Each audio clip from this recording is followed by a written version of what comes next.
Hello అండి, అందరికీ నమస్కారం. తాళిబంధం పార్ట్ 3 నచ్చితే ఒక లైక్ చేసి సబ్స్క్రైబ్ చేసుకోండి. ఇక కథలోకి అయితే వెళ్ళిపోదాం.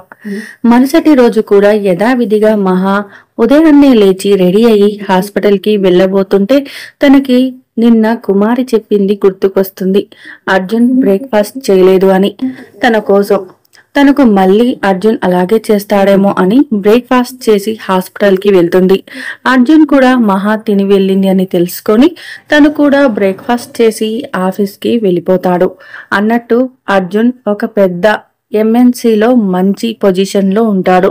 తన వర్క్ లో ఎప్పుడూ బిజీగా ఉంటాడు. తనకి ఫ్రీ టైం చాలా తక్కువ. తన ప్రేమను మర్చిపోవటం కోసం తను ఎంచుకున్న మార్గం ఇది. ఇలా కొన్ని రోజులు గడిచాయి. ఎన్నో ఆశలతో పెళ్లి చేసుకున్న మహాకి జీవితం ఎంతో నిస్సారంగా గడుస్తున్నట్లు అనిపిస్తుంది. అర్జున్ తనతో ఏం మాట్లాడాడు. ఎప్పుడు ఆ ల్యాప్టాప్ పట్టుకొనే కూర్చుంటాడు. ఇలాంటి పెళ్లి చేసుకుంటే ఏంటి, చేసుకోకపోతే ఏంటి అని అనిపిస్తుంది. తన తల్లిదండ్రులకి ఈ విషయం చెప్పి ఈ పెళ్లి బంధంలో నుంచి బయటపడితే బెటర్ అని కూడా ఆలోచిస్తుంది. కానీ మళ్ళీ అందరి జీవితాలలో వచ్చే మార్పు గురించి ఆలోచించి తన నిర్ణయం తప్పేమో అని అనుకుంటుంది. ఇలా ఆలోచిస్తూ టీవీ మ్యూట్ లో ఉందనే విషయం కూడా గమనించలేదు మహా. కుమారి వచ్చి, ఏంటమ్మగారు, ఏం సౌండ్ లేకుండా ఏం చూస్తున్నారు టీవీలో అంటుంది. అప్పుడు తేరుకున్న మహా చిన్నగా నవ్వి సౌండ్ పెడుతుంది. కుమారి పక్కనే కింద కూర్చొని మహాతో ఇలా అంటుంది. కుమారి, అమ్మగారు, మీరు సీరియల్ చూడరా? మహా, చూడను. కుమారి, అవునా, నిట్టూర్పుగా. మహా, నువ్వు చూస్తావా? కుమారి, చూస్తానమ్మగారు. మహా, అయితే చెప్పు, ఏం సీరియల్ చూస్తావు? పెడతాను. కుమారి, 3వ నెంబర్ అమ్మగారు. ఎంతో ఉత్సాహంగా. కుమారి ఎగ్జైట్మెంట్ చూసి చిన్నగా నవ్వి ఆ ఛానల్ పెడుతుంది. ఏదో సీరియల్ వస్తూ ఉంటుంది అప్పటికి.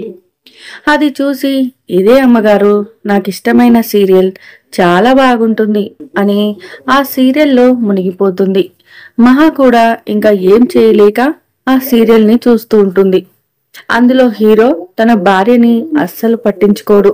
తనని చూస్తేనే చిరాకు పడుతుంటాడు. ఇంట్లో మిగతా వాళ్ళు కూడా అంతే, తనని చిన్న చూపు చూస్తుంటారు. ఒక 20 నిమిషాల తర్వాత సీరియల్ అయిపోతుంది. కుమారి, ఈ సీరియల్లో ఆ హీరో మంచివాడే కానీ భార్యని మాత్రం అస్సలు పట్టించుకోడు అమ్మగారు. ఎందుకో ఇంకా తెలియదు. పాపం, ఆ అమ్మాయి ఎంతో ప్రయత్నిస్తుంది, అయినా అతను మారడు. పార్వతి కష్టాలు ఎప్పుడు తీరుతాయో అని అంటుంది. మహా, అది సీరియల్, అంత ఫీల్ అవుతున్నావు? కుమారి, మీకు తెలియదమ్మగారు, ఇలాంటి వాళ్ళు బయట కూడా ఉంటారు.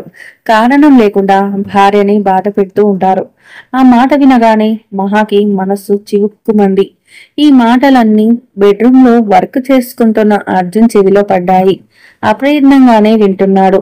మహా, ఏదో కారణం ఉండి ఉంటదిలే, వచ్చే ఎపిసోడ్ లో చూపిస్తారులే అంటుంది. కుమారి, ఈ సీరియల్ వాళ్ళు సాగదీస్తుంటారమ్మగారు, అయినా నాకు తెలుసు ఏం చెప్తారో వాళ్ళు. మహా, నీకెలా తెలుసు? కుమారి, ఇన్ని సంవత్సరాలుగా సీరియల్ చూస్తున్నా, ఆ మాత్రం చెప్పలేను. వాడు ఖచ్చితంగా పెళ్లికి ముందు ప్రేమించుంటాడు.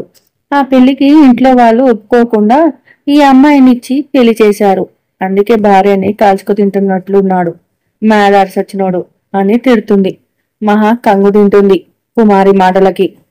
ఒక్కసారిగా దృఢమైన గొంతుతో, ఏయ్, అలా తిట్టావేంటే, అది నీ ఊహ, నిజం కాదు కదా అని అర్చినట్టు అంటుంది. అది విని అర్జున్ షాక్ అవుతాడు. అంత పెద్ద గొంతుతో మహా మాట్లాడటం తను వినటం ఇదే మొదటిసారి. ఎప్పుడు ప్రశాంతంగా ఉండే మహా ఇలా అరవటం వింతగా ఉంది అర్జున్ కి. కుమారి కూడా బెదిరిపోయి, ఏంటమ్మగారు అలా అన్నారు? వాడిని తిడితే మీకెందుకు కోపం వచ్చింది అని అంటుంది. ఆ మాటకు కొంచెం తేరుకొని, మళ్ళీ మామూలుగా కోపం కాదు, ఎవరినైనా తిట్టడం ఎందుకో అని ఎవరి కారణాలు వాళ్ళకుంటాయి అలా ప్రవర్తించడానికి. అయినా అది ఒక సీరియల్ మాత్రమే. ఆ హీరో బయట అలా ఉండడు కదా, తిట్టకన్నాను అంతే అని చిన్న వాయిస్ లో అంటుంది. కుమారి అమ్మయ్యా అనుకొని, అంతేనా, నేనింకా మీకు కోపం వచ్చిందని భయపడ్డాను. సరేలేండి అమ్మగారు, రండి భోజనం వడ్డిస్తాను అని వెళ్ళిపోతుంది. అలా మాట్లాడినందుకు మహా తల పట్టుకొని సీరియల్ కి తన జీవితానికి కనెక్ట్ చేసినందుకు పిచ్చిదాన అని తనని తానే తిట్టుకొని భోజనం చేయటానికి వెళ్తుంది. తర్వాత ఏం జరగబోతుందో తెలుసుకోవాలనుకుంటే మా ఛానల్ ని ఒక లైక్ చేసి సబ్స్క్రైబ్ చేసుకోండి. Thank you for watching.